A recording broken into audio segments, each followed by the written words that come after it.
Wow! If it isn't the Traveler and Paimon! Oh, have you seen the article I wrote about you? Ha! You've got some nerve! You just used us to make some quick mora! Oh, you needn't worry about that. I heard that you were in Poisson some time back, so I sent you a letter to discuss just that. It appears you didn't receive it, though. It's all right, though. I've set aside the amount intended for you. I've even set the table with some food. Really? Oh, you're the best! You're almost a little too easy to win over, Paimon. If I were a journalist with ulterior motives, you'd be in trouble now, you know. Oh, Paimon knows you're not like that. Still, what brings you here all of a sudden? Were you looking for me? A friend of ours met you a while back, and when she mentioned it, we thought of coming to see you. Her name's Mona. Ah, so you know Miss Mona as well. She's a guest columnist for our paper. A really good one, too. She's so young and already such a brilliant astrologist. So she mentioned me? What did she say? She said that you're a real daredevil of a journalist. Nice. In which case, can this daredevil journalist dare to request an exclusive interview with the legendary Traveler and Paimon? Huh? So your article in the paper today doesn't count? Oh, of course it doesn't. That was more like live photography. What I'd like to do is dive deeper and ask you to talk about the things you've seen and experienced. Yeah, are we even qualified enough? Why not? If I say you're worth an interview, then you're worth it. But not right now, of course. I'll need a few days to prepare. Oh, in that case, we'll just chat when you have the time then? Oh, so that's a yes? Ooh, splendid! I'll tell the editor-in-chief immediately. I'll have to apply for lighting, a venue, some props, and... Whew, so much to get done now. Talk to you later. Wait, Charlotte, Paimon's still got a question for you. And what's that? If, just for example, Fontaine were to be flooded tomorrow, what would you do today? Huh, that's the prophecy you're talking about, isn't it? I mean, I do hear about it often, but I've never once thought that the day could be tomorrow. If you're seriously asking, then I might try and think of a way to leave Fontaine. Oh, but I'm still a journalist first and foremost. That means I have a duty to be reporting from the scene. And secondly, I wouldn't forsake my homeland that easily. From what I've seen, most people don't know what they'd do should the worst come to pass. In truth, it might be better just to behave like normal rather than worry over such an end. So in all likelihood, I'd probably still be prepping at the office for that interview of ours. I know what you're thinking. That sounds a bit sad, but I've always believed that it's best to do what you enjoy. Just think about it. If this nation really were to be suddenly destroyed tomorrow, but I still successfully finish an exclusive interview with a truly unique person, then the story I would wind up writing would truly be timeless. And then do you know what I'd do? Well, I'd write that story, send it for printing, and use messenger pigeons to get copies out to the various nations as soon as possible. I'm not a dreamer, nor am I a workaholic, but I do love my job, and I'd be proud of leaving such an article behind. I guess you could say that I was born to be a journalist. But anyway, that's my answer. And on that note, I'll get back to my preparations. That's so nice. All of a sudden, Paimon actually kinda envies her. Anyway, let's go and take a look at the sea, shall we?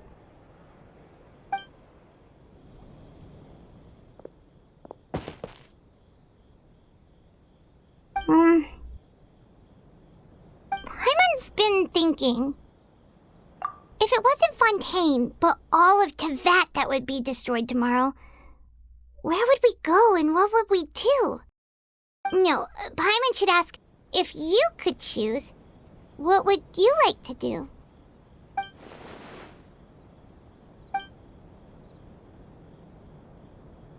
We've always been moving to the next destination, so we haven't spent much time thinking about these kinds of things. We didn't have to either, with us always being on the road and whatnot. You mean, still traveling? Huh. Wait, isn't that what we've always been doing?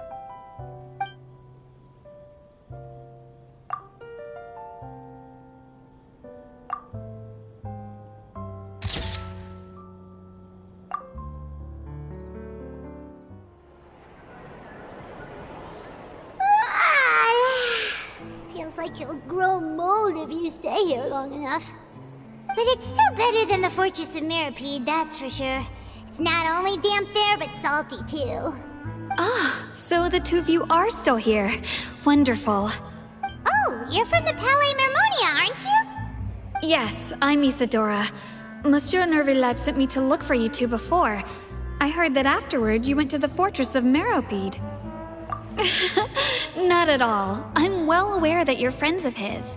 Actually, I'm here to pass along a message from him. Yes, inside the Opera House. The Maréchaussée Phantom has declared the incident a small-scale riot. A riot? Well, that said, I don't personally think it was that serious. Lady Furina was watching a performance at the Opera House, and while she was resting during an intermission, some other audience members suddenly started harassing her, loudly accusing her of doing nothing about the prophecy crisis. And before she could respond, others started to join in. The crowd continued to grow, and protests against the Hydro Archon started to break out. So people have started to put the blame on Furina.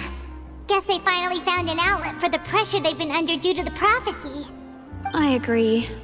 People will naturally rely on gods, as is customary. But the moment people feel threatened, gods are also the first to be blamed. So what happened after that? Is Furina okay? Seeing that the situation was spiraling out of control and that further argument was pointless, she claimed that she'd gotten tired of this and left in a hurry. The Maréchaussée Phantom had their hands full maintaining order and did not catch where Lady Furina had gone. Only when things had stabilized did we realize that she had gone missing.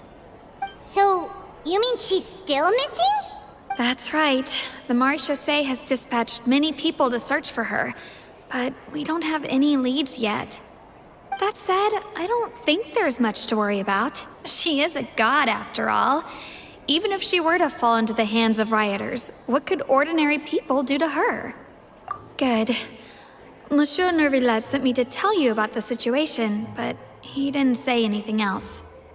Don't worry, this is more than enough to go on. Thanks for keeping us informed.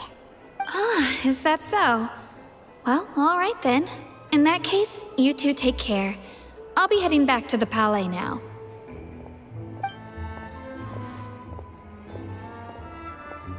Well, sounds like we should hurry over to Poisson then. If we know Furina, she won't try to fix things in this situation. Instead, she'll look for a place to wait out the heat. And as we also know, she may be loud and dramatic, but she doesn't have a heart of stone. When Nervillet was talking to her in the Palais Mermonia, and she heard about Poisson, she couldn't hide her sadness and remorse. It would be hard for her to ignore being accused by the public today. Paimon thinks Furina's probably taken the opportunity to slip away to Poisson and try to relieve the sense of guilt that she's feeling. Huh. Well, what do you think? Paimon knows the answer, of course, but Paimon can do the analysis to back it up, too. Cool, huh? In that case, there's not a moment to lose. Poisson, here we come!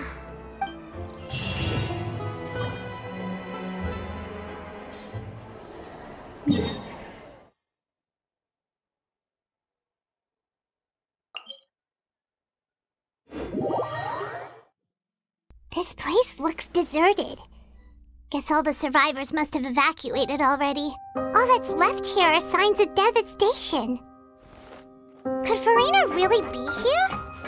Let's try to find her as soon as possible.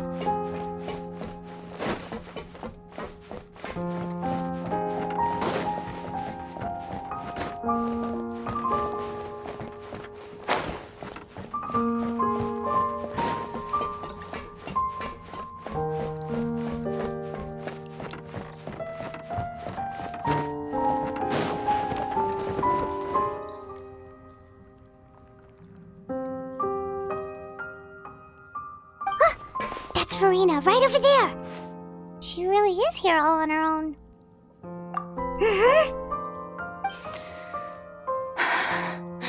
Should I just give up? This is all meaningless.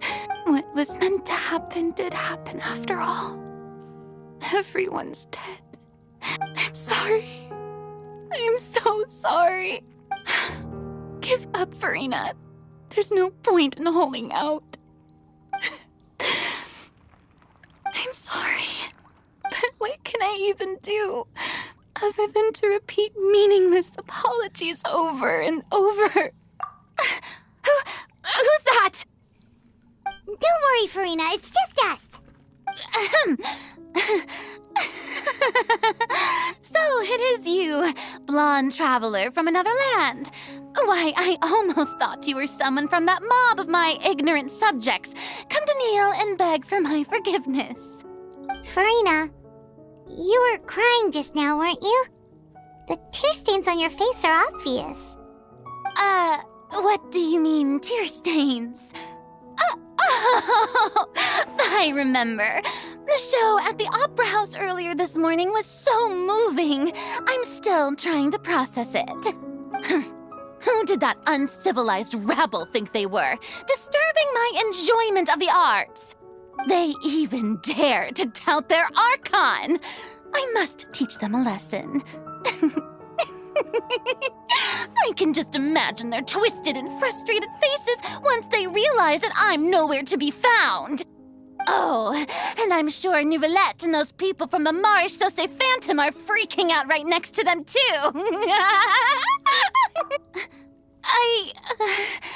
Of course not. Hey, there she is! The Hydro Archon's over there! Quick, after her! Furina, those people seem to be after you. They are? They're just some rabid fans who want to cut the line because they haven't been able to meet me in person, aren't they? That's against the rules. I can't let them get their way. Furina just ran off! Quick, we have to catch up with her!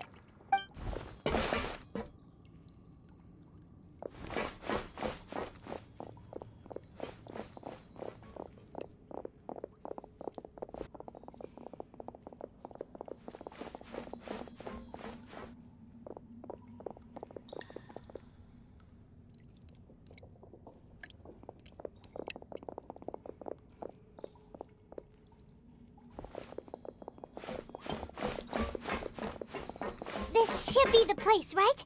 Hey, Furina! There's a good hiding spot over here. Quick, come to Paimon before the rest of them catch up to you. What is this place? Hurry, they're almost here. Fine. I suppose haste is warranted. Lead the way.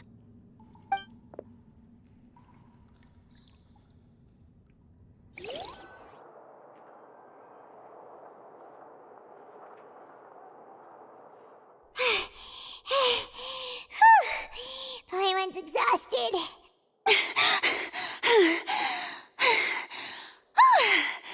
I'm so tired. I totally thought they had caught me. No, I mean, I merely gave in to the sheer enthusiasm they displayed. You're right. Yep, that's a good girl.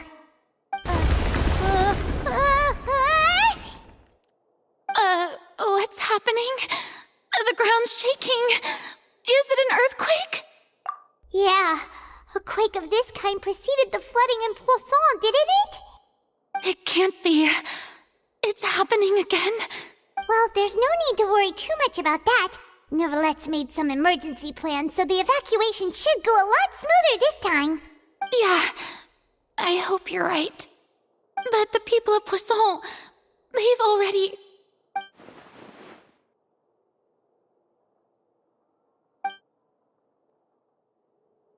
It's true. I've been investigating the prophecy for hundreds of years. I once had informants all over Tevat, searching for clues and feeding information back to me. I've tried all kinds of ways, too, to hold back the sea. Anything to keep the coastline from advancing. But all my efforts proved to be futile in the end. Really, the truth has been clear to me for a very long time. We cannot make an enemy of the divine. No matter what we do, the will of the heavenly principles will have its way, and the prophecy shall be fulfilled. Give up. I do love the sound of that phrase. It would mean finally coming to terms with fate, but also for me to finally be free. Indeed, I've thought about giving up so many times, especially after we almost lost Poisson. Fate is really unreasonable, isn't it? It has no heart and obeys no rules. The prophecy has only just started to come true, and so many people have already lost their lives. But just now, it all became clear to me. I still don't have the right to come to terms with fate on behalf of everyone else. As long as the final moment hasn't come, it's still not too late. Don't worry. I will keep hope alive for everyone until the very end. Well, that's enough for now. I got the impulse to play the stricken maiden, but honestly, considering my rank and station, that wasn't a good fit at all. Don't take any of what I just said seriously. How could I possibly let Fontaine fall to the whims of trivial prophecy? Come on! Paimon could have sworn you were actually being honest just now.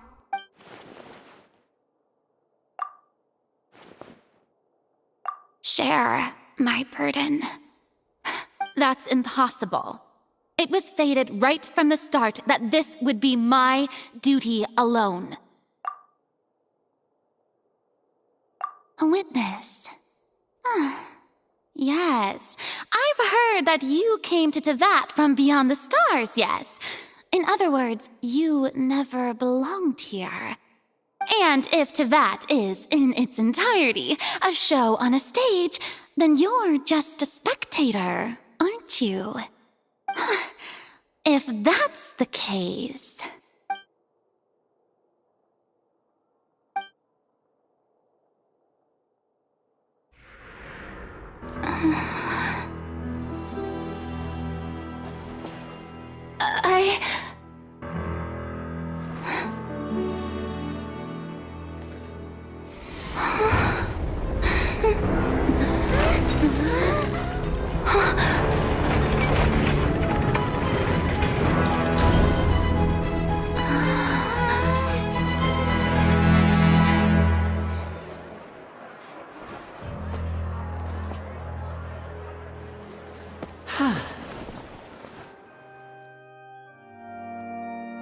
Ladies and gentlemen, this concludes my opening performance. Now, without further ado, we may proceed to the trial of our god. So this is what it is. Yes, you deserve praise for the effort you took to raise the dramatic stakes. Do not forget, however, that I am Focalor, the god of justice, the embodiment of justice itself. Does it not strike you as even the least bit absurd to bring the very concept of justice to trial? May I interpret these words? as your refusal to stand trial. In that case, you will have the opportunity to defend your honor through a duel. You would draw your blade against a god?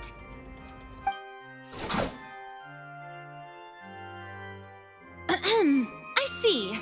It seems like you have made up your mind.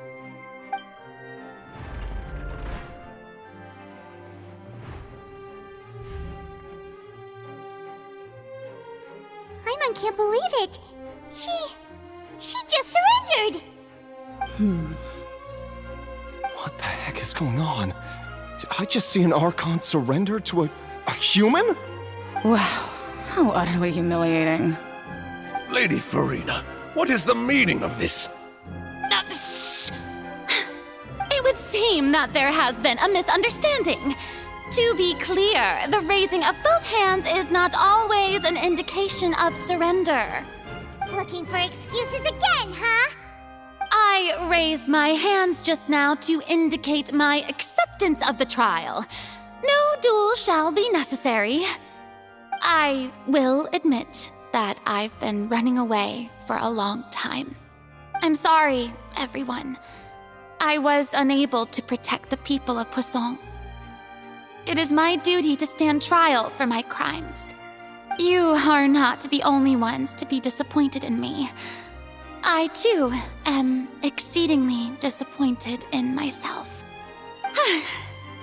But now, it is time for the Hydro Archon to show you her courage and resolve. I, Furina, will use this trial to show the world the true meaning of justice! This time, I will protect you. Applaud and rejoice! One of the most outrageous and fantastical arcs known to the opera epiclese is now unfolding before your eyes. Mark my words, this shall be one of the most exhilarating and brilliant shows ever to grace the stage of Fontaine! The trial of the Hydro Archon, Focalor, will now begin! Woohoo! Oh, now we're making history! Why does it feel like Furina just took over the whole thing? Like, come on! Didn't she just get forced to stand trial for her crimes? Also, even though she's still acting super dramatic, she is taking this seriously this time, right? All right, then. Who will be my opponent in this trial? The court asks the prosecutor to please take the stand. Is that so? Very well. Then please speak, witness of Tivat, my accuser and fated opponent.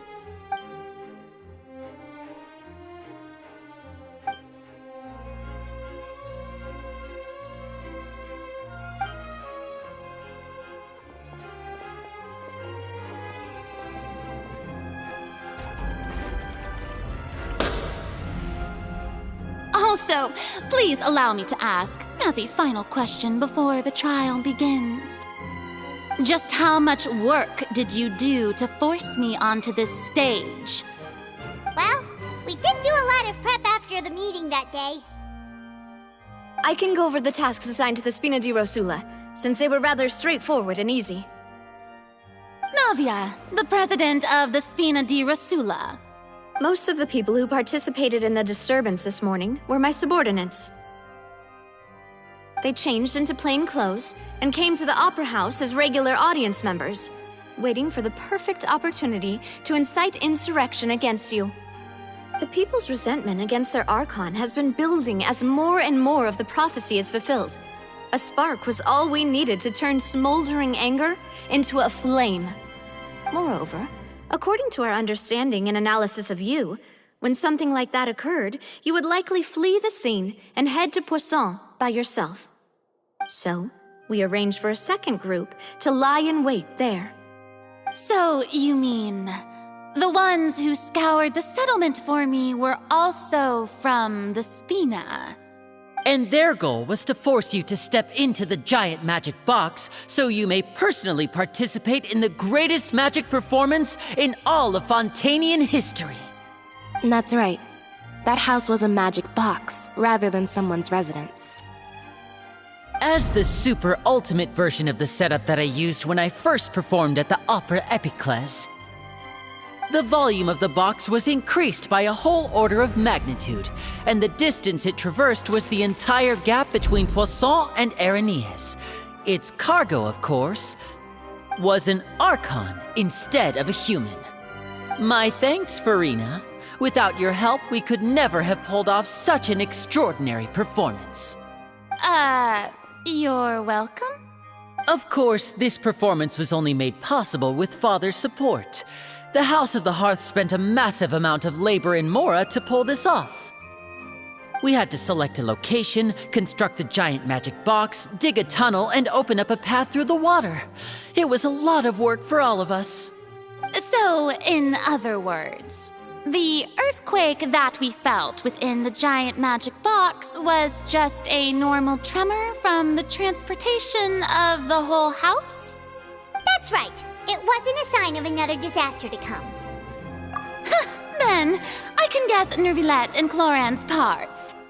You gathered a crowd, prepared a stage, and made sure that the champion duelist would be immediately ready for a fight. Also that as soon as I appeared on the stage, the trial may commence without a hitch. Am I right? Yes, that is correct. Well, Clorand, I must commend you for your courage. Only the most outstanding champion duelist in all of Fontaine would accept a duel with an Archon without flinching. Thank you. As for you, Traveler, I suppose your role was to keep me distracted with conversation once you found me in Poisson. You'd make sure that I didn't notice anything amiss before revealing yourself as my prosecutor once we'd arrived onto the stage. Oh?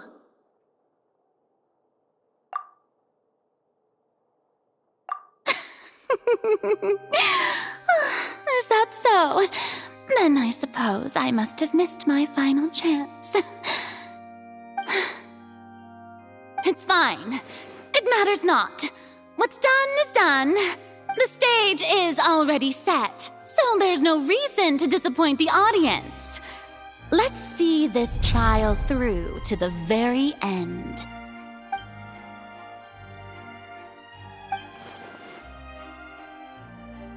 Madam Prosecutor, please allow me to pass this along.